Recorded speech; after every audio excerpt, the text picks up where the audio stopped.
champions, welcome back to a brand new adventure with me, Bella, your climate ranger. Today we are going out with the Department of the Environment to learn all about corals, about how they function, about some of the threats, and about why they are so important to us here in the Cayman Islands. I'm ready. Are you? Let's go.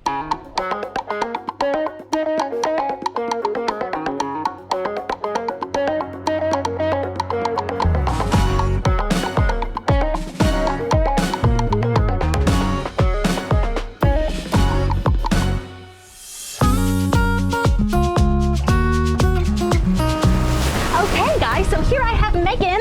Nice to meet you, Megan. Nice to meet you. So Megan, what are we doing out here today? We're out here today to collect coral colonies that appear to be resilient to the environmental stressors that they normally face on the reef.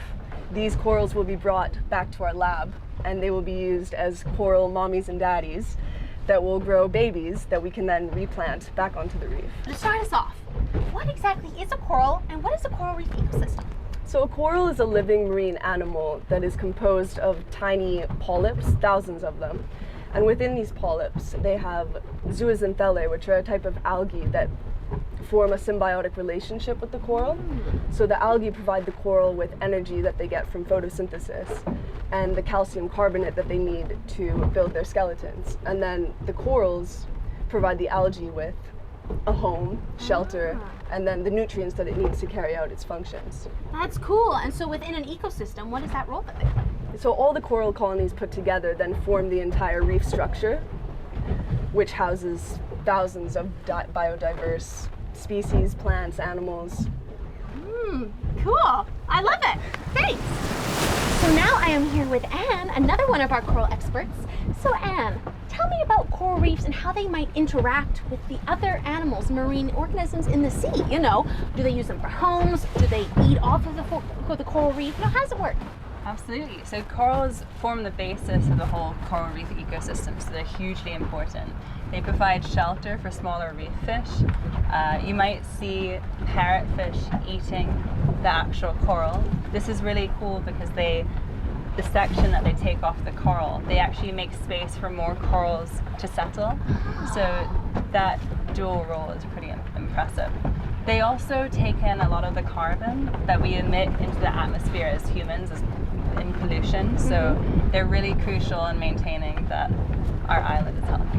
Right, and so if they're the basis of, like, let's say the food chain here, it means that they hold a lot of things, so bigger predators like grouper or sharks will come and they'll hover around them. So they're like the hub of activity in the oceans. Exactly, and there's a lot of algal feeding fish that then, they're the herbivores. If you look at the food chain, they feed off the algae that's around the reef, and then a larger fish moving up the trophic scale will feed on the algae feeding fish, that's the primary predator, and so on and so forth, and then attracting apex predators like sharks, larger fish. So without the bottom of this food web acting, this coral ecosystem, everything would be undermined. Wow. So it's pretty crucial. Okay, cool. Thank you so much.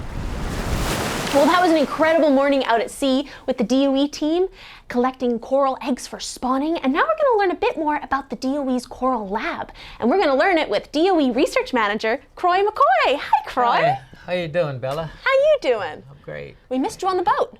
Well, somebody got to stay in the office. Exactly. So tell us a bit more about your Coral Lab. Oh, late last year, we acquired a coral spawning lab from a private donor, the Foster Group, who's very enthusiastic about the environment and coral restoration. I guess we should go to the lab and check it out then. I would love to show you the lab. It's a very interesting and it's a masterpiece for us. I'm so excited. Yeah. Okay, let's go. Let's do it. And here we are to our amazing lab. It's Cody Panton. It's Justin Porter and Stephanie Gunby. Nice to meet you guys. This is like a spaceship. Yeah, it's two systems. It's System 1 and System 2. And it's based on the Triton system, as I mentioned, and it has a lot of moving parts, so to speak, but it makes our lives easier as biologists or even the saltwater aquarists maintain these systems because of the technology it involves. Okay, so we are here with the tanks of mamas and papas, you know, These are who are creating our little baby corals that we're going to then propagate and grow before we put them out in the coral reefs, right? Exactly. So tell me the threats that they face. What are some of the main threats that they face out in the open ocean, and how have these threats changed over the last 30 years? Coral reefs have undergone a very rapid and decline in changes over the last 30 years, mainly due to human impacts. And the large one we have that they're dealing with global climate change. We have unsustainable fisheries and pollution. You know, for some reason, humans use the ocean as a dumping ground from day one. So all these amalgamates into these pressures that are really unnecessary for coral reefs, but it causes, you know, disease, causes decline, reef decline, really. The threats that also the ocean acidification have on our reefs is the ocean become more acidic, so to speak. It's like when you have a sour stomach, and it's very hard to deal with. But with corals, they extract, they make these structures from calcium extracted out of the water column, you know, in the aragonite form, and lay down the base, if you want to call it that. But they have the ability to make the largest structures known on Earth. You know, you can see from space, the Great Barrier Reef and the Mesoamerican Barrier Reef, just to the west of us. Ocean acidification causes is a slowdown or the inability to calcify, meaning to lay these structures down. And if the corals can't do that, or it stops, then there's no reef growth and the inability to function as a system. The Caribbean is a small region. We account for about 65% of all coral diseases globally, and that's very concerning, for one. And for two, these new emerging diseases, they're very novel, and the corals have not had the ability to adapt to this over time. Thermal stress on coral reefs are very detrimental to reef health, because they have these little algal animals that live within them called zooxanthellae. They're just little microscopic animals. It's a symbiotic relationship. They expel those when corals come under thermal stress or high temperatures, like what we experienced last summer. And once they expel those, that symbiotic relationship, the corals get about 80% of their energy, we call it energy budget, to function. And by the other 20% is by feeding, and they can only survive for a limited amount of time by their own process of feeding.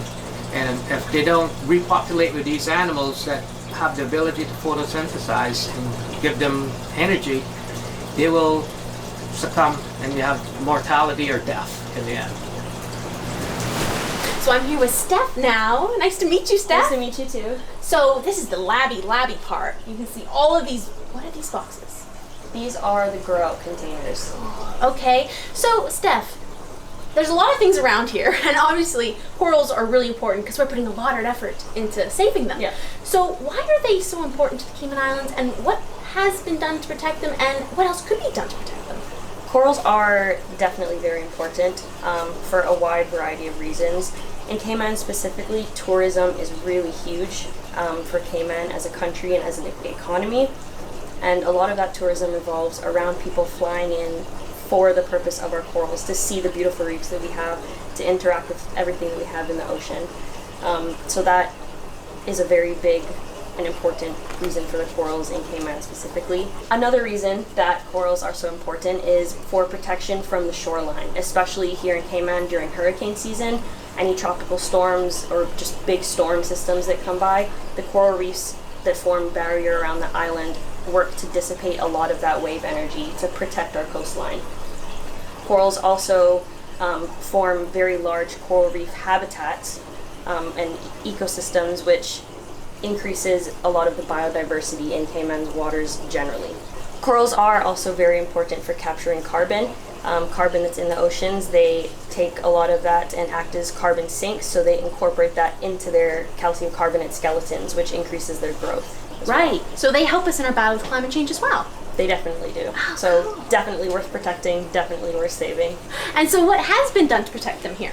So in Cayman specifically, the implementation of a lot of marine protected areas, marine zones, marine parks around all 3 of the islands has been a big initiative in protecting those areas.